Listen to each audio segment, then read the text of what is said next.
Make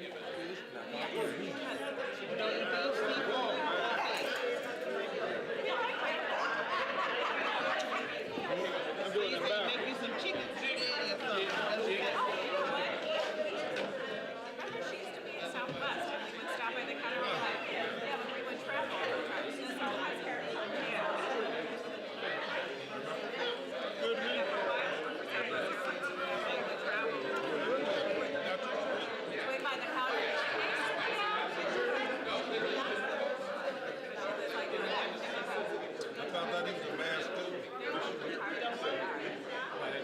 No, I'm talking about the high school. I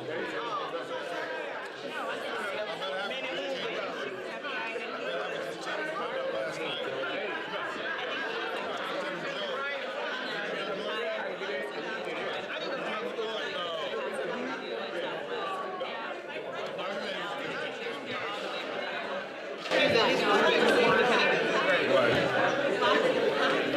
I'm ready for something else.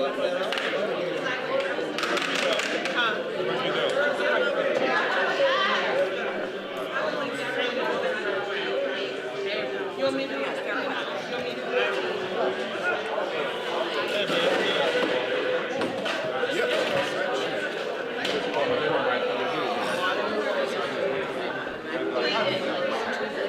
Grandma had I gotta get a picture of Rick up and put his work in. Look at that, boy. Look at that. Juice flying there. Wow. Good. Look at Judge. They kind of chubby. House on this side. House on that. Uh-oh. Lincoln, We gotta shut the place down now.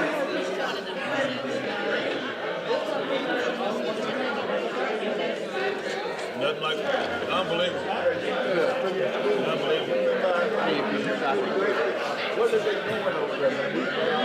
They're good. They're talking to you. You see that over there? Got all some money. Well, you know, they're well supported. Oh yeah, we'll get back. Like a diamond in the rough. Thank you. I knocked that piece. I knocked the other piece of chocolate too. You work here? I work. I kind of knew that, but I can really call him. Baby, what you want? He ain't gonna do that. He employs me on the weekend to come to the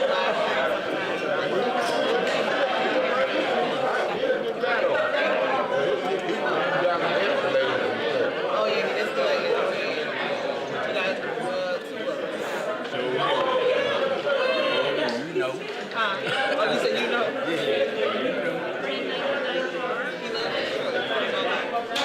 Red man. Never. I'll throw it, never.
a lot of curry chicken. Go. That goat. Or goat stew. You never know. It don't taste bad.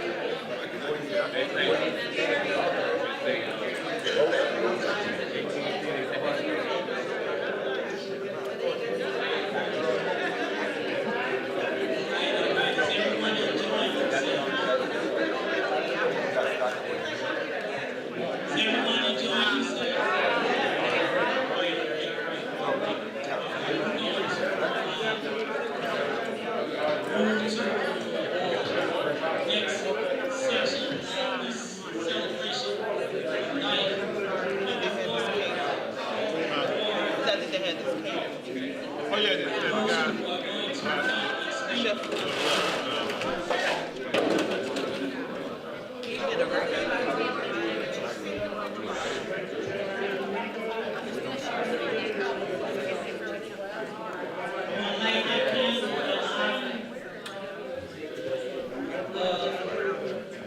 Dr. Cecil Lue-Hing, in memory of his presence in this sacred space. So let's take a moment of silence and settle ourselves. Yeah, what's the minus?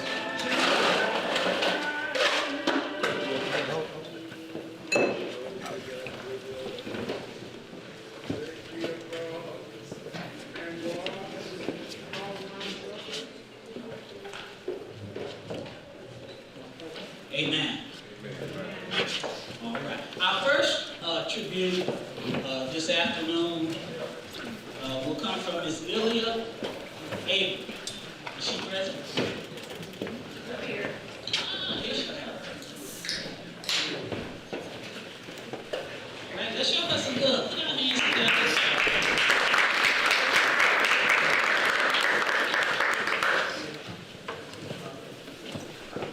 Good afternoon. Thank you all so very much for asking me to share my remembrance of Cecil. I've known him 60 years. Cecil recruited me to graduate school at college in Memphis, Tennessee. And I couldn't quite decide what I wanted to do. I knew I didn't want to teach school. My parents were school teachers, but I didn't want to do that. And I wanted to be a PhD. And my biology class freshman year, A's in lecture, B's in lab, and my professor called me in, Miss Abram, what is the problem? Okay, and I said, I can't stand those bugs. I can't peel the frog, but if they peeled it now, I can dissect it. Miss Abram, we need to So I ended up doing something equivalent to what they call engineering, because African Americans hold excellent HBCUs in my engineering classes.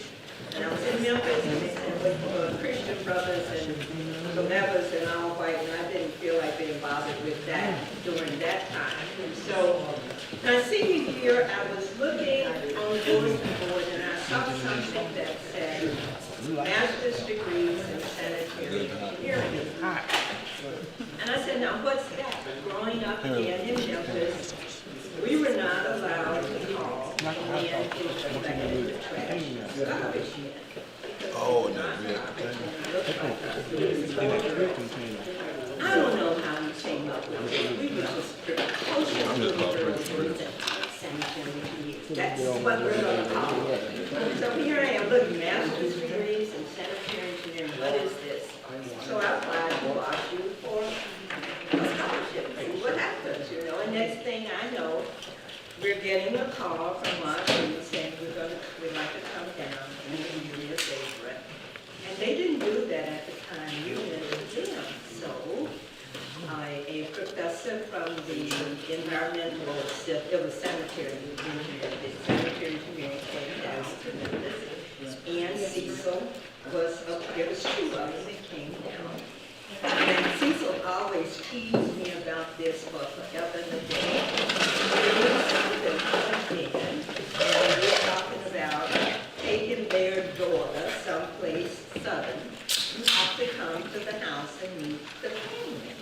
So they had to come and have dinner with mom and dad for them to make a decision as to whether or not they were going to let me go to St. Louis. So at any rate, Cecil never stopped teasing me about that. But at any rate, so I came to Washington, and that's Cecil. And he got me he helped me get my first job. After I got my first job, and then he helped me get my second job. And then he said, well, it's time for you to go back to school. And I said, what? He said, oh no, you have to get a PhD. You're not stopping here. So I ended up, he helped me get my PhD in the program in Iowa. I got my PhD in chemistry because at that time there was no environmental. It was only sanitary. We didn't have PhDs in sanitary. And in fact, I was one of the first Earth Day people in 1970. I was a part of that. Then Cecil was on my PhD. Then I started teaching. My first job was at Tennessee State University. And that's where I met a young man who's in here now with a whole lot of hair on his head. Because when I was teaching at Tennessee State, Cecil said, I think I can get by. I said, I think we can do that. So we got into the engineering program at Tennessee State where I was teaching, and so we was there for a minute, but we got again. So I knew Bobby before I knew Billy. And then I just, after that, then I started teaching at Howard, and Cecil kept up with me all along the way. So I knew his sisters. I didn't meet Albert until later. And the one thing about Nina, I believe, the one with the sharp, I had never seen anybody with that much hair in my life. And she would take it down and she'd stretch out on the bed and she'd spread it out on the pillow. I'll never forget, I've never seen anything so beautiful in my life. It was just gorgeous. So I knew Cecil from the beginning. He kept up with me. I kept up with him. Cecil is a force to be reckoned with in my profession. And because of Cecil, I am a force. I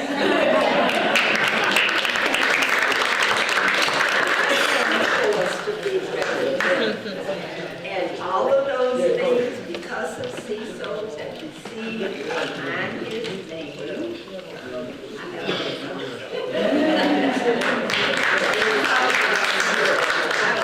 he was just, I could just met anybody and he pushed me and I pushed others. And I want to bring you greetings from the American Academy of Environmental Engineers and Scientists, of which he was president. I was also national president at one point.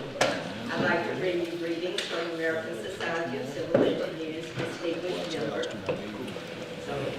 And also National Academy of Engineers, which is what we call in the engineering profession, the big dog. That's the big dog. And you may be an AE and you've done it, and also because of Cecil. So thank you, and I just, he throughout all of the letters and everything, the way my phone's been ringing, everything, Lil, what are you going to do, what are you going to do? And I was just saying the other day, you know, we have mess that comes up from time to time in the academy, and I said, oh my God, I got to call Cecil. And then I said, oh.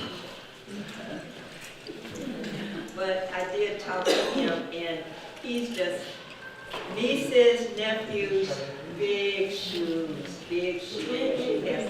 But the kindest man you'll ever know. My kids call him Uncle Cecil, and my kids are same age as some of his kids in here. He's because he watched my kids grow up. So thank you for this honor, Billy, Steve, for giving me a moment to just share my joy and peace with Cecil. And you see me over there on a couple of those pictures, and I just kind of wander around. So I'll just be walking with him now in heaven, and I will try my very best to do the same for others as he did for me, because I think he knew, based on what I heard today, he knew what I would have had to go through had it not been for him. Thank you.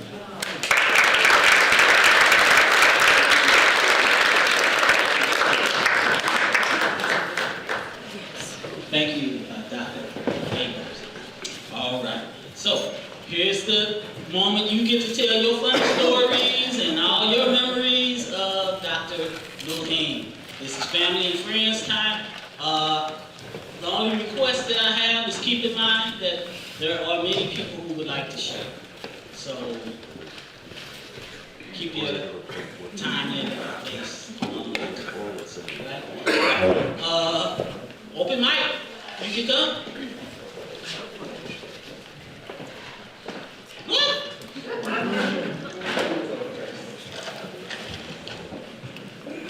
All right.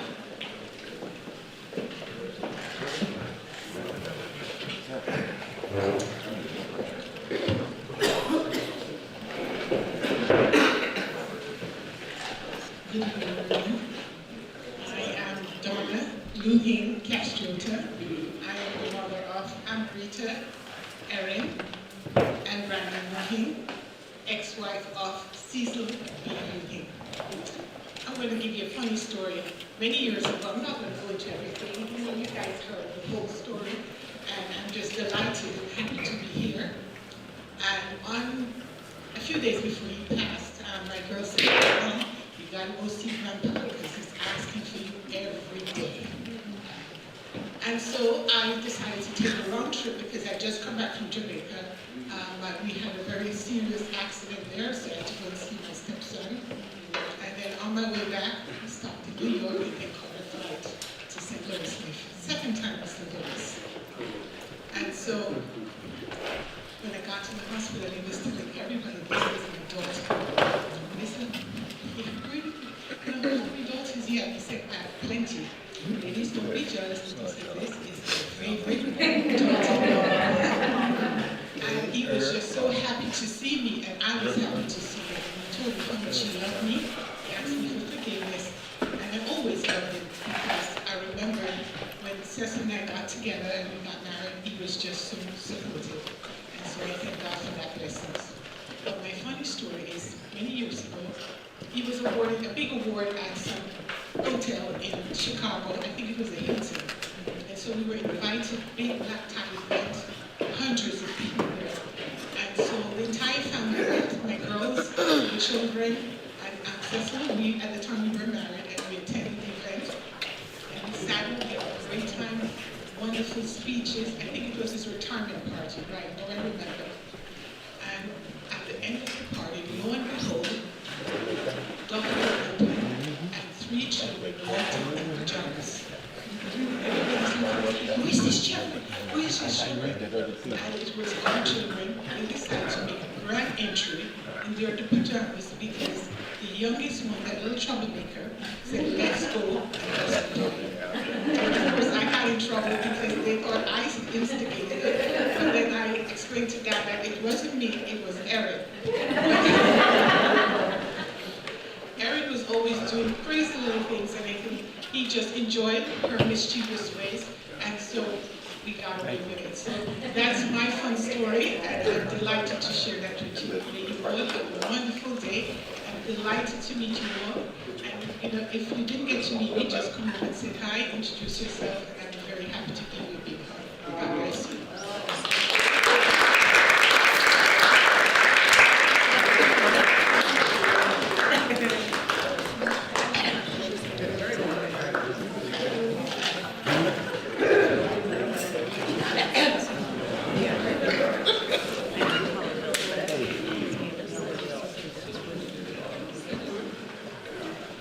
See,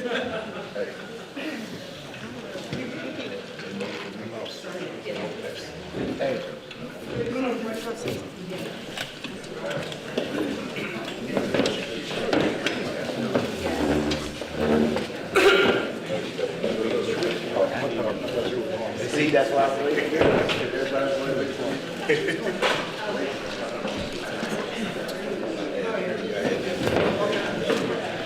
Good afternoon. I have a loud voice. I just know if I talk in this microphone, it's a little something. Oh, I got it. Hello, YouTube. This is weird because I'm talking to everyone in this room, and I'm also apparently going to be on the internet forever, so you got it.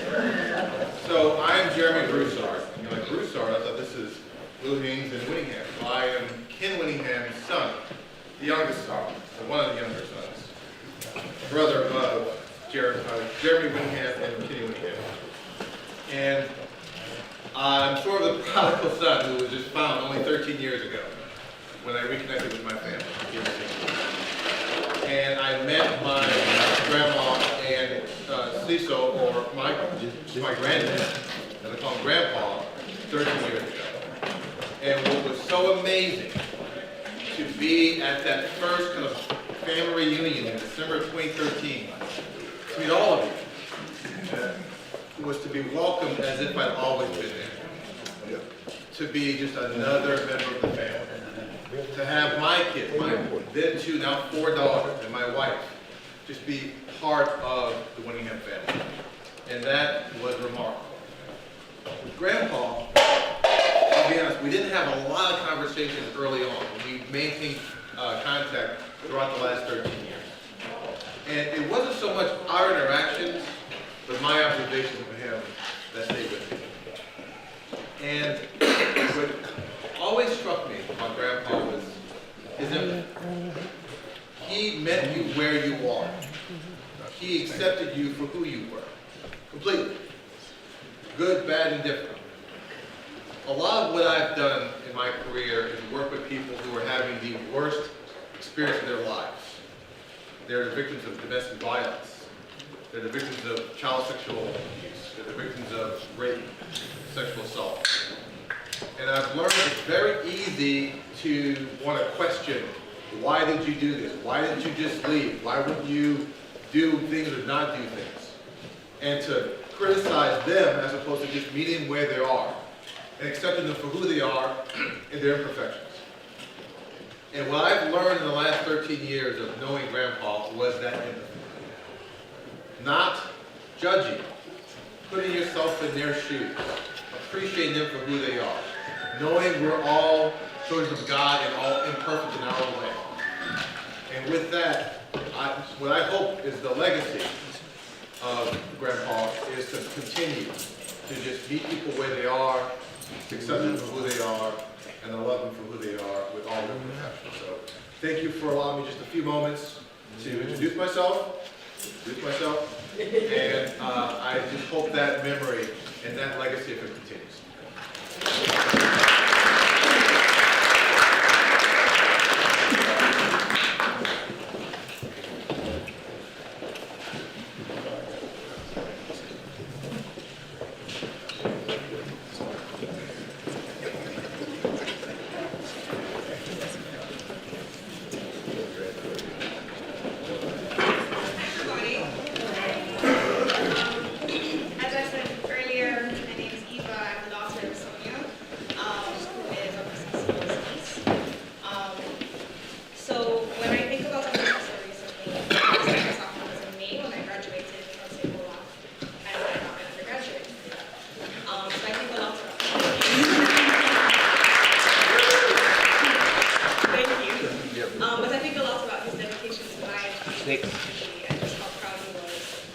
When I tried to get into Washington and St. Louis, failed because I was still in the herd and I was still getting out. So every semester he would send me a little bit of money for my books. So I would call him every semester just to say thank you and catch up and talk about how we're doing. And the conversation usually went like this. So I go, thank you, Uncle Cecil. And he said, yes, what are you studying? What are you studying right now? And I tell him the classes and he go, okay. Have you tried studying anything in psychology? And I go, no, not yet, Uncle Cecil.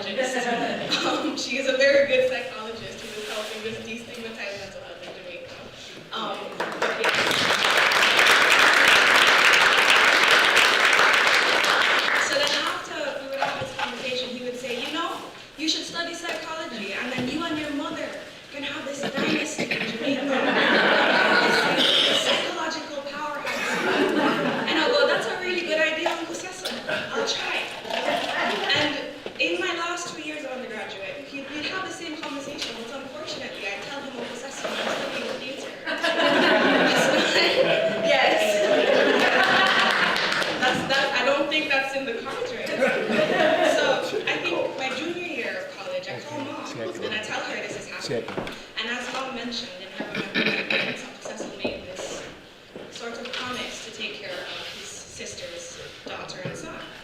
Only to find out that when my mom was in school, and they would have their phone calls, you know what Uncle Cecil would say? He'd go, "Are you studying anything in biology?" I have this idea where you will study biology and we will take it to the market. We'll do it together. And so I just always think, I've been thinking about that conversation a lot. Just not because I don't think it was the fact that it was that he saw specific ways of success. I think it was just that he wanted to make sure that people stayed together. And to him, that education and that ability to stay together in that intelligence and doing something which we love was very, very important. And so I always think about that. So I think about the last visit with him because it was just to celebrate graduating. And thanks to Uncle Billy, he was able to be there and see that. So thank you.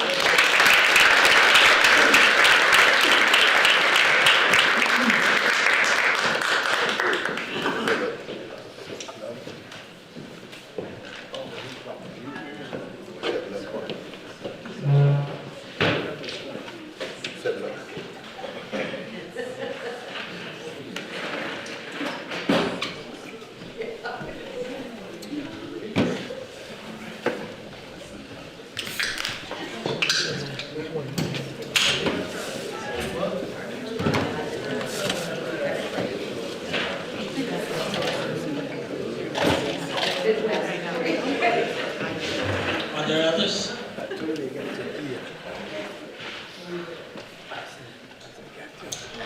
All right. You are welcome to continue to enjoy yourselves. On behalf of Pilgrim Congregational Church, I want to say thank you all. Of course, Steve, who has, and Billy, who have long histories here at the church. I want to say thanks to you and the family, and know that you are always welcome in our sacred space. So again, thanks to you, and we will continue to pray for you guys as you move forward on this next journey. Thank you again. Thank you.